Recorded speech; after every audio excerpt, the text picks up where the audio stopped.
اعوذ باللہ من الشیطان الرجیم، بسم اللہ الرحمن الرحیم۔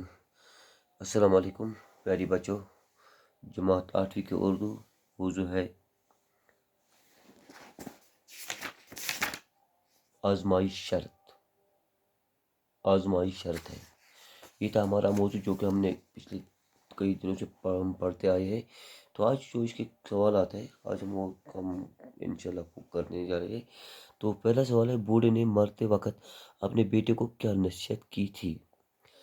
جو بوڑھا تھا اس نے اپنے بیٹے سے کیا نصیحت کی، جو کہ میں نے پڑھاتے وقت ویڈیو کلاس کے ذریعے میں نے کہا تھا کہ اس نے کہا تھا اپنے بیٹے سے آزمائے بغیر کسی کو اپنا دوست نہیں بنانا چاہیے، کیونکہ جس کو نہیں آزماؤ گے تب تک اس کو اپنا دوست نہیں بنانا۔ تو کہ آئی میرے لاڈلے، کسی کو آزمائے بغیر اپنا دوست نہ بنانا، کیونکہ اس نے بیٹے سے یہ نصیحت کی کہ اپنا دوست کسی کو نہیں بنانا تب تک جب تک اس کو آزمایا جائے۔ تو دوسرا سوال ہے، سرکاری منیجر کو واردات کا پتہ کیسے چلا؟ جو کہ سرکاری منیجر جو کہ مثال کے طور پولیس جو ہماری ہے، ان کو کیسے پتہ چلا؟ اپنے دوست کی بیوی کے ذریعے سے ان پتہ چلا، کیونکہ جو اس کی بیوی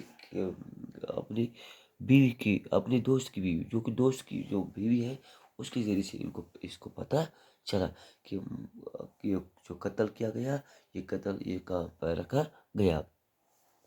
تیسرا سوال ہے، منیجر نے پولیس کو کیوں اطلاع دی؟ کیا وجہ ہوئی کہ اس منیجر نے پولیس کو اطلاع دی؟ کب اتنی بوجھ پڑا اس بات پر؟ انعام کی لالچ میں آ کر اس نے پولیس کو اطلاع دی، کیونکہ انسان جو دنیا میں آتے ہیں اس کے ذہن میں لالچ بڑھ جاتی ہے کہ میں سب کچھ کھا جاؤں۔ اس نے بھی کیا سوچا، اس کی لالچ بڑھ گئی کہ مجھے انعام ملے، میں کیوں نہ اس کو پھنسا دوں تو مجھے انعام حاصل ہو جائے۔ نوجوان نے قتل کا ڈھونگ کیوں رچایا تھا؟ جو نوجوان تھا، جو چھوٹا تھا، اس نے قتل کا ڈھونگ کیوں رچایا؟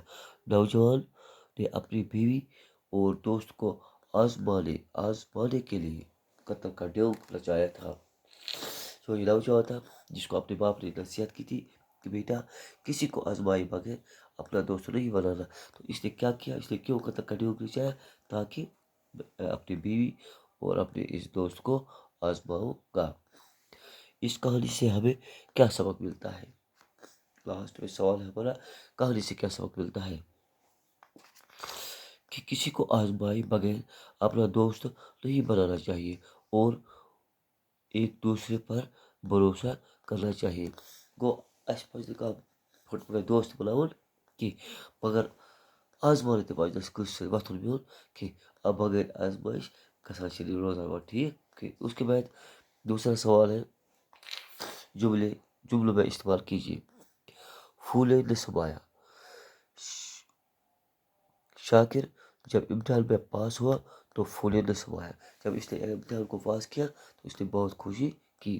ڈھونگ رچانا، اس نے بیماری کا ڈھونگ رچایا۔ باغ ہونا، وہ اپنے بیٹے کی کامیابی پر باغ ہو گیا۔ الٹے پاؤں لوٹنا، جب باپ کے مرنے کی خبر سنی تو وہ الٹے پاؤں لوٹا۔ ہکا بکا ہونا، جب اکرم نے قتل کی خبر سنی تو وہ ہکا بکا رہ گیا۔ دل برداشت ہونا، وہ اپنی بہن کی موت پر دل برداشت ہو گیا۔ دل بھر جانا، استاد کی ہمدردی سے اکبر کا دل بھر گیا۔ تو یہ تھے آج کے جو سوالات ہیں جو کہ ہم نے لیسن پڑھی تھی، سبق پڑھا تھا، آج اس کو مکمل کیا۔ تو انشاءاللہ آپ اپنی کاپی میں بنا دیجیے، میرے واٹس ایپ پہ ڈال دینا، تو انشاءاللہ کل سے ہمارا T2 بھی شروع ہونے والا ہے۔